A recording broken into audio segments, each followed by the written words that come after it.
Avez-vous déjà réfléchi à la raison pour laquelle Dieu a permis l'émergence de l'islam? Rien dans cette histoire n'est arrivé par hasard. Chaque détail a été dessiné par une main divine et, aussi surprenant que cela puisse paraître, l'islam fait partie d'un plan plus vaste. Mais pourquoi? Pourquoi Dieu permettrait-il la naissance d'une foi qui renie le Christ et, au fil des siècles, défie son peuple? La réponse se trouve dans les pages de la Bible, révélées dès les premiers chapitres. Tout commence par une promesse faite à Abraham: « Je multiplierai ta descendance comme la poussière de la terre. » Cependant, il y avait un obstacle. Sarah, sa femme, était stérile et déjà vieille. Les années passèrent et l'espoir semblait se dissiper sous le soleil brûlant du désert. Comment ce rêve a-t-il pu devenir réalité? Désespérée, Sarah prend une décision qui va changer le cours de l'histoire. Elle a suggéré qu'Abraham ait un enfant avec sa servante égyptienne, Agar. De cette union est né Ismaël, alors qu'Abraham avait déjà 86 ans. Pendant 13 longues années, Ismaël fut son seul héritier. Dieu avait cependant d'autres projets pour la lignée principale de son alliance, mais cela ne signifiait pas qu'il abandonnerait Ismaël. Bien au contraire. Il fit également une promesse qui résonnera à travers les siècles: « Je le bénirai, je le rendrai fécond et je le multiplierai grandement. Il sera le père de 12 princes et je ferai de lui une grande nation. » Peu de temps après, le miracle qu'Abraham et Sarah attendaient arriva enfin. Sarah, vieille et stérile, conçut et enfanta le fils de la promesse, Isaac, né alors qu'Abraham avait déjà 100 ans. Isaac était l'héritier de l'alliance originelle, mais maintenant, dans la même maison, il y avait 2 fils, 2 promesses et une tension croissante. Le jour où l'on célébra le sevrage d'Isaac, le conflit éclata. Ismaël, déjà adolescent, se moquait du petit Isaac, encore bébé. Sarah l'a vu et n'a pas vu cela comme une plaisanterie innocente, mais comme une menace pour le sort de son fils. Puis, avec des paroles dures, il ordonna à Abraham: « Chassez cet esclave et son fils. » Le cœur d'Abraham se brisa. Ismaël était sa propre chair, son fils, comment pouvait-il l'envoyer dans le désert? C'est alors que Dieu intervint et dit: « Ne vous affligez pas à cause du garçon. Écoutez la demande de Sarah, car c'est par Isaac que sa descendance sera reconnue. Mais je ferai aussi d'Ismaël une grande nation, car il est son fils. » Le cœur lourd, Abraham se leva à l'aube, donna à Agar du pain et une outre d'eau et les renvoya. La mère et le fils erraient sans but dans le désert de Beer-Sheva jusqu'à ce que la dernière goutte d'eau s'épuise. Désespérée, Agar déposa le garçon sous un buisson et s'éloigna, incapable d'assister à sa mort. Mais Dieu entendit le cri du garçon. Et voici le moment extraordinaire. Un ange du Seigneur appela du ciel Agar: « Que as-tu, Agar? Ne crains pas, car Dieu a entendu la voix du garçon. Lève-le et saisis-lui la main, car je ferai de lui une grande nation. » À ce moment-là, Dieu ouvrit les yeux d'Agar et là, juste devant elle, un puits d'eau apparut. Ils furent sauvés et Ismaël survécut. Le garçon a grandi dans le désert, est devenu un archer talentueux et s'est installé dans la région de Paran. Sa mère lui trouva une épouse égyptienne et la promesse divine s'accomplit exactement comme annoncé. Ismaël eut 12 fils, dont la Bible enregistre les noms un par un, et ils devinrent princes de 12 tribus. Les Écritures décrivent même où ils vivaient, de Havila à Shur, une région située en face de l'Égypte, une région qui correspond au cœur de la péninsule arabique. Ils n'habitaient pas des terres lointaines, comme on pourrait l'imaginer. Au contraire, ils vivaient en présence de leurs frères, en contact et en tension constant avec les descendants d'Isaac. Ainsi, la Bible indique clairement que le sort d'Ismaël et de ses descendants n'est pas le fruit du hasard. C'était l'accomplissement d'une promesse divine, un plan que Dieu lui-même avait ordonné et béni. 2 enfants, 2 promesses, 2 personnages formidables qui vivent encore aujourd'hui face à face, exactement comme cela a été prophétisé. Ismaël est devenu le grand patriarche des Arabes, la lignée dont serait issu l'islam. Pendant ce temps, les siècles passèrent et Israël reçut la loi, construisit le temple et fut témoin de la naissance du Messie. De l'autre côté, les enfants d'Ismaël se multipliaient dans le désert. Des tribus telles que les Kédéus, mentionnées par le prophète Isaïe, parcouraient le nord de l'Arabie. C'étaient des caravaniers, résistants et dispersés. La promesse d'une grande nation semblait oubliée, perdue dans les sables du temps. Sa ville la plus importante était la Mecque. Là, un clan puissant, les Quraysh, s'occupait d'un sanctuaire sacré appelé la Kaaba. Mais il y avait un problème, cet ancien temple était rempli de 360 idoles, une pour chaque jour de l'année. Les descendants d'Abraham avaient oublié le Dieu unique de leur ancêtre. C'est alors que, en l'an 570, naît un homme qui va tout changer, Muhammad, fils d'Abdullah, de la tribu Quraysh, connu plus tard sous le nom de prophète Mahomet. Enfant, Mahomet était orphelin et a grandi en voyageant avec des caravanes, en apprenant le métier et en regardant les gens adorer des idoles. Au fil du temps, il est devenu célèbre grâce à son honnêteté. Il l'appelait Al-Amin, le digne de confiance, car il ne mentait jamais et chacun déposait ses biens entre ses mains sans crainte. À l'âge de 40 ans, alors qu'il méditait dans une grotte, Mahomet affirmait avoir reçu la visite de l'ange Gabriel. Selon lui, l'ange apportait un message clair, il n'y a qu'un seul Dieu, et toutes les statues et faux dieux doivent être détruits.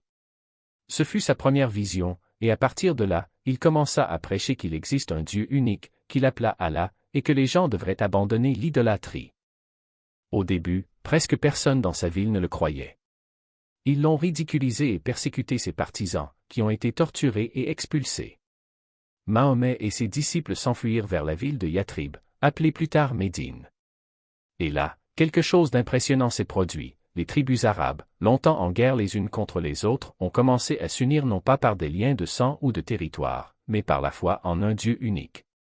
Remarquablement, Mahomet y a établi ce qui est considéré comme la première constitution écrite de l'histoire, garantissant les droits des Juifs et des chrétiens afin que chacun puisse vivre en paix.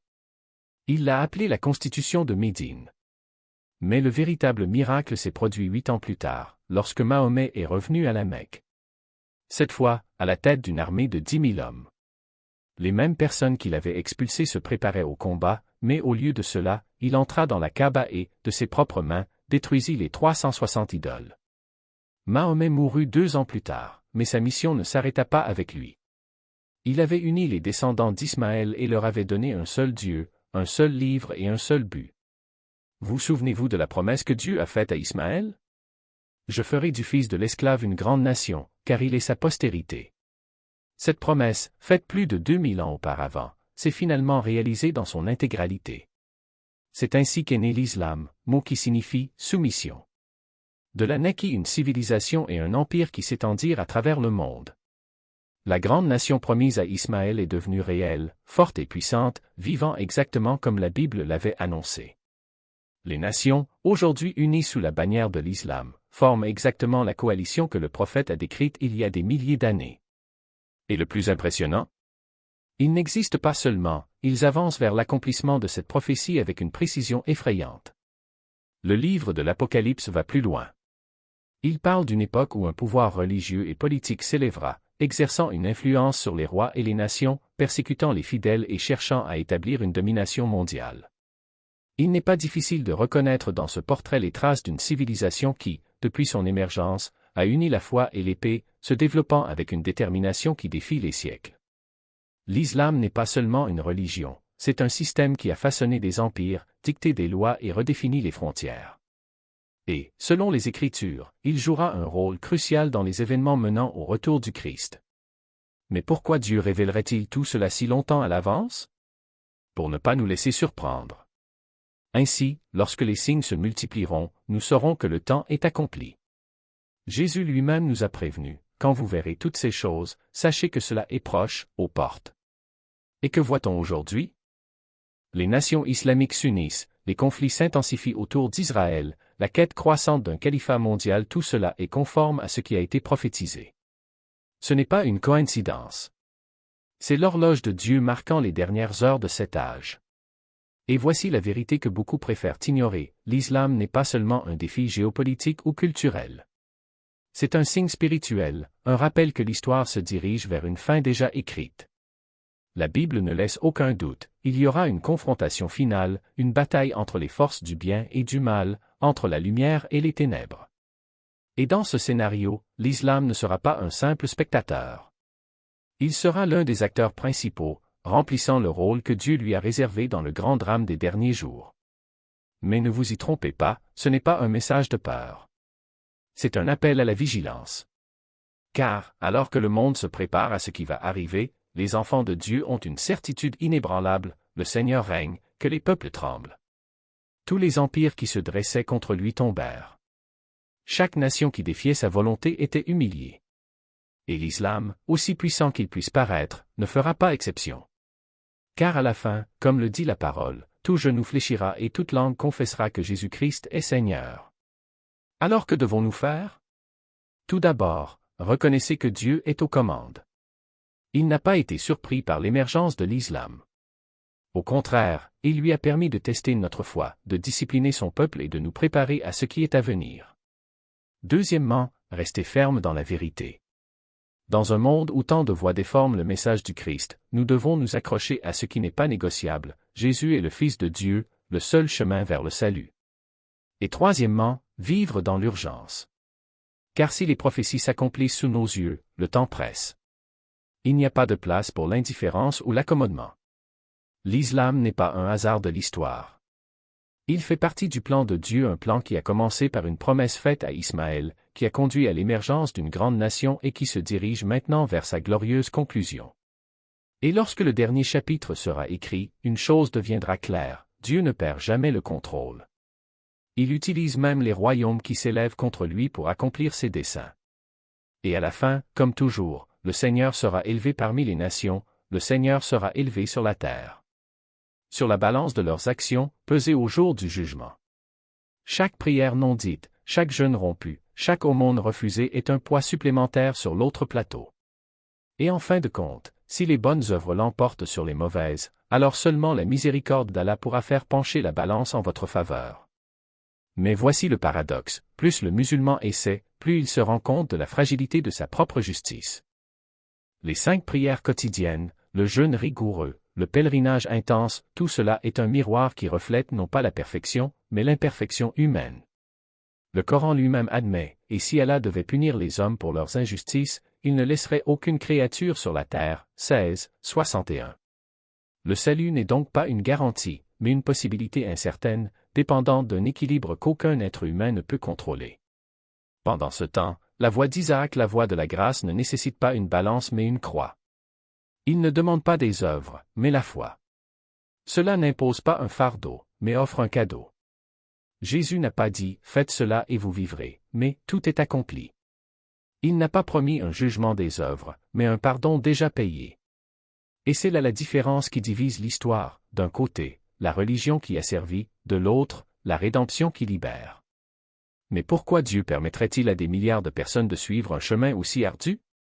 Pourquoi ne pas révéler la vérité une fois pour toutes? La réponse réside dans la nature même de la foi. Dieu ne force pas la liberté humaine. Il n'impose pas le salut comme un décret, mais le propose comme une invitation. Et pour que l'invitation soit authentique, il faut que le contraste soit visible. La loi d'Ismaël existe pour que la grâce d'Isaac brille encore plus. L'effort humain, comparé au don divin, révèle son insuffisance et c'est à ce moment-là que le cœur s'abandonne. Et là se pose une question incontournable, si l'islam est un signe des temps, que signale-t-il? La réponse est dans les Écritures.